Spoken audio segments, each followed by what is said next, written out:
Saudi Arabia as the World Economic Forum. And so many things were said by so many countries. I mean, presentations as it has to do with leaders of nations. But what is trending in Nigeria is that was said by Mr. President, right? And so many opinions abound about the fuel subsidy removal in Nigeria. If there's one thing that is topical in Nigeria conversation, it is that. Mr. President has defended that policy. Yes. Actually said it's not, he went beyond saying it's a good one. He said it actually saved Nigeria from bankruptcy. What do you think about this? Once again, thanks for having me. The talk about the fuel subsidy removal, I think has taken the center stage since, this administration came on board. I think it was the first pronouncement he made, when he came in. And so many people came up with opinions, whether it was really thought through or he just, it was an off-the-cuff, statement. Yeah. And it's actually been bothering, watchers, political watchers, economic watchers on how that has fared as far as this administration and governance is concerned. Because you find out that that policy statement has kind of everything seems to revolve around that single statement and that single act. And now he's gone to WEF, World Economic Forum, Saudi Arabia, and he said that action has actually saved Nigeria from collapse, saved Nigeria from bankruptcy, to use his exact words. Yeah. And you now begin to wonder if, if the Nigeria we're seeing today was actually what we envisaged. Because by the time, they started analyzing that single act, that pronouncement of fuel subsidy removal, people felt that there should have been some kind of stopgap measures, there should have been some palliatives, there should have been some kind of, policies and actions that could mitigate, that. But till date, we have not actually seen the full impact. We felt it was going to impact the infrastructure. We felt it was going to, yes, the funds realized from that subsidy removal should ideally be able to, help the government, because it was going to bring out some funds for infrastructure, for so many things. But when you now look at the economic indices, when you look at, how Nigeria is, from now, they're going to be 1 year in the next few weeks. That's the 29th of May, right? Yeah. And then when we now begin to talk about, analyze the 1 year of Tinubu's administration, what are we going to be saying? What analysis, what positives are we going to be pointing out to say, yes, this was removed? Now, from the funds that was gotten from that, what impact has it had on the economy? So if I begin to reel out data, inflation, food inflation is gone to about 40%, core inflation is about 3.2%. And, in fact, the last program we had, I was saying that our GDP has gone to about 400 something. In fact, as at 2024, what I see is about $252 billion. That's where we are. And you look at our reserves being depleted, even though they're denying, they're not using to defend Naira. So when you look at all the economic indices, when you look at security, you look at, basis to measure good governance, can we really say that Nigeria is not bankrupt? You look at our debt service to revenue ratio, it's about 80%. So for every 100 Naira, using 80 Naira to defend, to service your debts, what kind of economy is that? Are we not really bankrupt? Are we, even with the fuel subsidy removal, are we not having cost of transportation is high? We're talking about fuel scarcity. So in all the indices to measure how Nigeria has fared, we have not fared well. When Buhari left, inflation rose about 23%. Now it's gone to about 3% just within 1 year. So where are we going to be in the next 4 years or 3 years? So it's really debatable, and you have more people insisting and believing that this government has not really done so well. For him to say that he has saved Nigeria saved us from what? Instead, if anything, he has put us into complicated and more serious issues. As far as the economy is concerned. So I don't have plenty of positives, for that statement, and I don't agree so much. I'm pretty sure that President Tinubu went to school and he has his certificate somewhere, if only people look for it properly. because that was the subject of so much controversy during the elections. I think they weren't fair to him because they didn't look for it. I'm sure it will be somewhere, right? But then, why I begin this way is what he said, how positive he sounded, and where he said it. World Economic Summit in Saudi Arabia. Because one should want to compare all of these countries and what they do.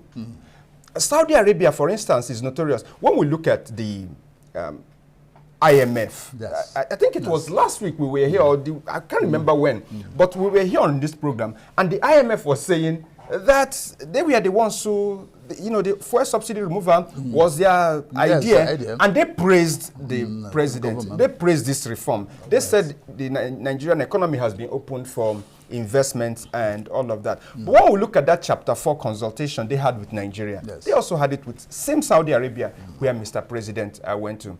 Today in the news, we are seeing Lagos State government beginning to screen for Hajj. So they are also going to Saudi Arabia. But Saudi Arabia pays subsidies. Yes. The IMF advised Saudi Arabia to take off fuel subsidies. Saudi Arabia has failed to do that. Yes. Saudi Arabia is a G20.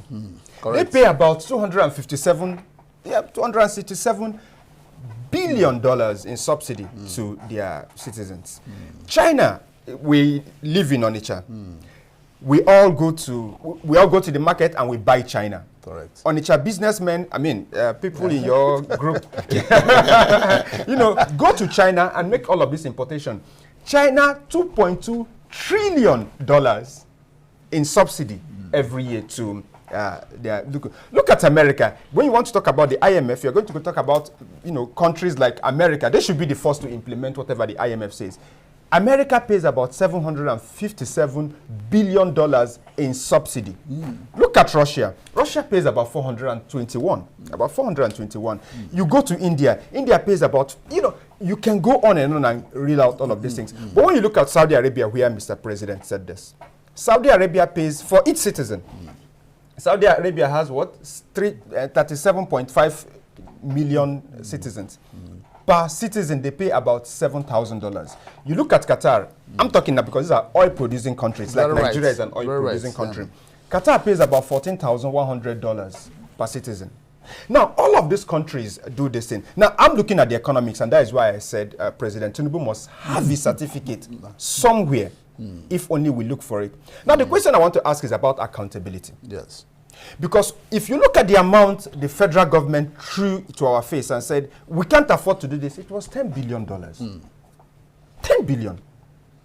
Saudi Arabia, where he was, with a population of 37, is paying about 257 billion. We are screaming for 10, for 200 million people. Now, the question I want to ask you is this, on accountability. Yes. Because recently, we just saw somebody like one governor, the EFCC alleging, paid in advance, just one payment. They're not talking about the houses he built. They're not talking about the cars he had. They're not talking about the money in his account. They're not talking about any other thing. They're just talking about one transaction to one school. Yes. That he paid in advance, $700 and something thousand. This is one man. The question I'm asking is about accountability, and I'm asking this question. What do you think needs to be put in place to ensure that Nigeria can toe the path of all of these other countries that understand that fuel subsidy is a must if you want to make your country produce, like China is doing. If you want to make your country produce, like America is doing. If you want to make your country prosperous, like Saudi Arabia is doing. If you want to make your country a destination, like Qatar is doing. What kind of structures must be put in place to ensure that we have less Nigerian governors and so many others in many high positions having access to this kind of amount for their children, and we're not having the list for 200 million? What do you think must be done? Because I think that's at the heart of the problem we are facing today. Okay, Jude, this is multifaceted. You've asked so many questions in one. Okay, let me just try and unbundle this.